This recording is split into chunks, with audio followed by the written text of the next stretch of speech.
All right, everybody, we are going to review the form W-4. So when you guys took notes with me yesterday, you should have noticed that the W-4 form was a half a sheet of paper and asked you for some allowances, which just are how much you're deciding how much you want withheld from your paycheck or not. So if you had obtained a job in 2019, your W-4 form would have looked like that. I'm actually going to show you what the 2020 W-4 form looks like now. These two case scenarios we're going to go through together. I do want you to turn the second one in, so you are going to need to open this document up from Google Classroom and fill the second form out with us. It's really neat what the government has done with the W-4 forms because there's always a lot of confusion. The wording is weird. People just aren't sure what to do. So they revamped the W-4 form, and now it's really simple.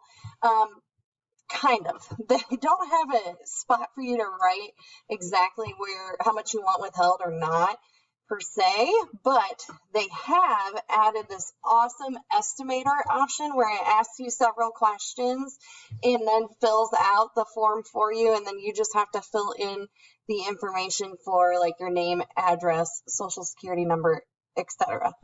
So if you have not already clicked on the W-4 form link, which I pulled just from right here, go ahead and do so, and it's going to open up this W-4. This is, again, the 2020 version. It's a full page long, and it has some steps for people that are working multiple jobs or have dependents or any other types of adjustments they might need to make for their income. However, if none of those apply to you, you just skip to step 5, which is signing and dating, which you have to do with a pen. So you would have to print this form out once you fill it out. So where do we report our income? If we look at our case scenario number 1, J.R. Jones of 100 East College Avenue, Normal, Illinois, 61761. He is single. He's going to work a few hours each month at his aunt's business. He's a full-time student. He has no income tax liability, and he expects to earn about $5,000 this year. Okay. He has no other income, and his parents claim him as a dependent on their return. Here's his social. We need to fill out the W-4 form for Jay. He didn't have a tax liability last year. That right there provides us some information that makes us think maybe since we didn't have to pay taxes last year, we once again won't have to pay taxes. When we took notes yesterday, I told you guys that the standard deduction is $12,000, which means that you don't get taxed on any income earned up to $12,000. So if he's going to make around $5,000 this year, he won't have any tax liability. So if we take a look back at our W-4 form, the second page has some instructions, okay? I want you to look at the section that says exempt from withholding right here, okay? You may claim exemption from withholding for 2020 if you meet both of the following conditions. You had no federal income tax liability in 2019. Okay, well, we know from the scenario, it said right there, we did not have a federal tax liability. So condition 1 met. And you expect to have no federal income tax liability in 2020. Okay, we know that we're making under the standard deduction. Even if that standard deduction for adjusts, it's usually been going up. I don't see it ever going under $5,000. So I would go on an assumption that we are still not going to have a tax liability this year. So if we need to claim exemption, we won't have any income tax, federal income tax withheld from our paycheck. I want to notate that federal only. They're still going to pull out Medicare and Social Security tax, etc. It says to claim exemption from withholding, certify that you meet both of the conditions above by writing exempt on the W-4 form in the space below step 4C. Then fill out 1A, 1B, and step 5. And step 5 is just signing. Okay, so we're going to follow these directions right here. We're going to the space below 4C. Now, this is where they actually want us to write it. They don't want you to fill out anything here. They just want you to write on this line, exempt. So if we had this printed out, which we would have to do to sign it anyway, we would write exempt here. Let's go ahead and fill out the top part. So we know it is J R, oh my goodness, Jones. I think we have his social security number in here. Okay, so you'll fill out the social security number and his address, 100 East College Avenue. And that's normal. Make sure you follow the formatting up here. Oh, 61761. And single. Okay. And then again, we would handwrite exempt, meaning that we don't have any tax withheld. We would sign here and date here. So if you want to see what that would look like, let me go ahead and take a little screenshot here so I can show you. I need my handy dandy snipping tool.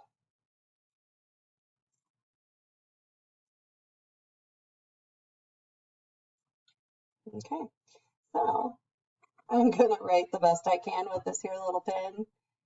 Whoa, whoa, whoa, whoa, whoa, whoa, whoa. Erase. Let's try again. Okay. Exempt. Okay, obviously you guys would write this a lot prettier than I am. And then you would sign your beautiful signature. Except I guess we should be signing J. Jones. Oh my. And then the date that you're filling it out. Oh, forget it. You get the picture though. That's where you write it, okay? All right, so that one's pretty easy because they're exempt. Now let's look at case number 2, and this is the one you're going to want to fill out with me, so make sure you have clicked on this link so that you have a blank W-4 form. I'm going to close out of this one so that I also have a blank form. Okay, we have Jane M. Simpson of 24 Oakland Avenue in Bloomington. She is single. She expects to make $30,000 this year as a sales associate. She earned a little less last year, but she did pay income tax. No one claims Jane is a dependent, and she has no dependents of her own. Here's her social. Let's fill it out. Okay, so let's go ahead and we can, well, let's pause because we're going to use the estimator. We'll fill this part out in a little bit. It says complete steps 2 through 4 only if they apply to you, otherwise skip to step 5. So if we fill this above information out, which we will later, so just hang on. Step 2, multiple jobs or spouse works. Well, she's single. She only works as a sales associate, so nope. Claim dependents. She doesn't have any. Any other types of adjustments to income? Other income not from jobs, if she made some interest on her bank accounts, etc., you would maybe report that here. She doesn't have any investments that we know of. She doesn't have any deductions that she wants to take out.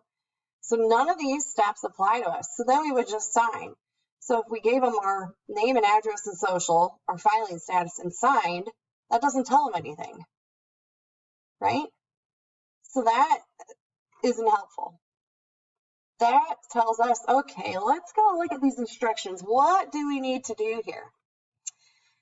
And after all of this information on exemption withholding, if you keep reading through, it's going to say that you can use this estimator to help you get an accurate amount to be withheld from your paychecks.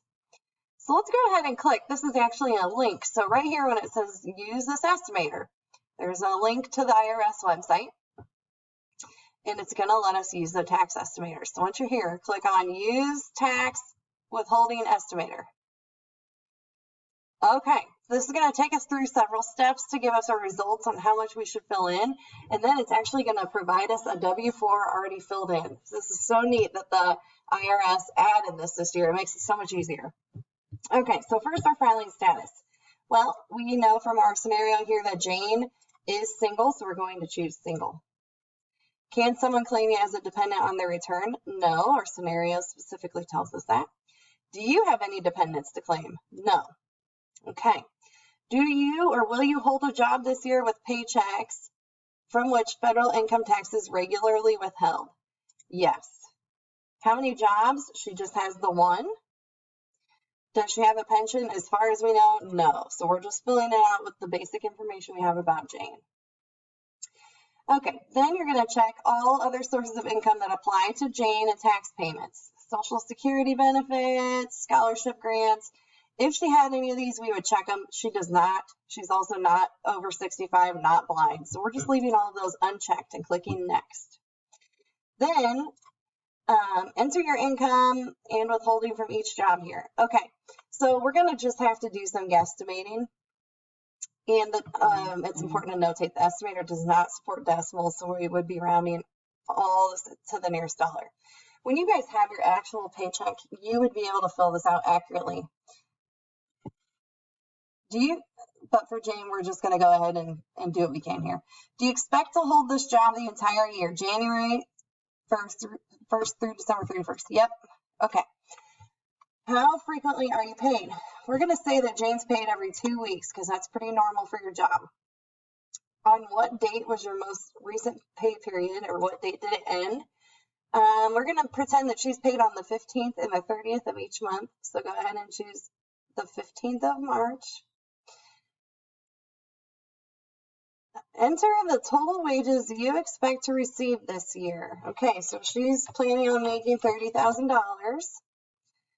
Enter any bonuses. Okay, she doesn't have any as far as we know.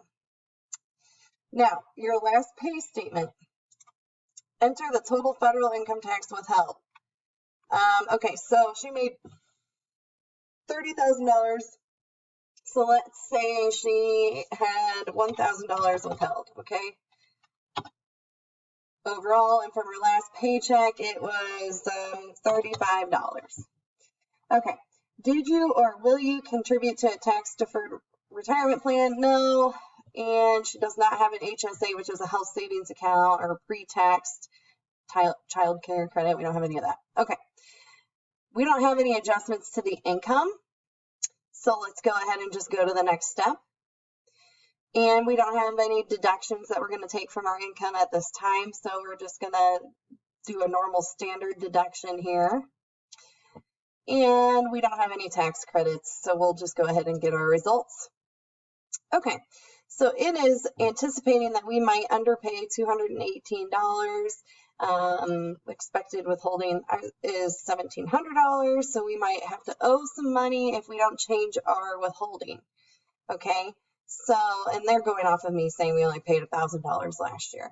So let's go ahead and download this pre-filled W-4 form to change our withholding. And this is going to tell you how to do it. Also, I just clicked on how to adjust your withholding. So you would select single and enter $706 for credits and other reductions to annual withholding. And it tells you right where to do that. Line 3 on form W-4. So let's go ahead and click on this. And you can download it. And it's going to let us fill it in. So now we can fill this information out for Jane. Jane M. Simpson. So this is first name, middle initial. Okay. And then here's her social.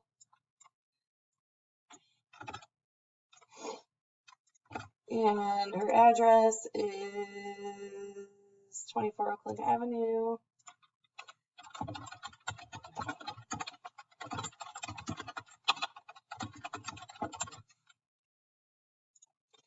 Okay, and then it says line 3 on the W-4 should be pre-filled. Look at that, $706 right here.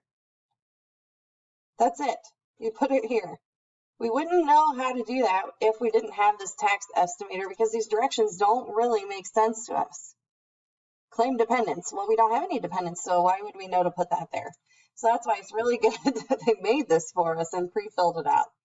Okay, so now, oh, I forgot to put the zip code here. Let's make sure we get the zip code, 61704. Okay. You just want to make sure you have everything filled out and not rush like I just did. Okay, then we would sign it with our beautiful signature and then we're done. So that's the W-4 form. I would always recommend when you're filling it out to go to that estimator and use that so that it pre-fills and you just have to fill out your name and address and sign it. Okay, thanks for listening.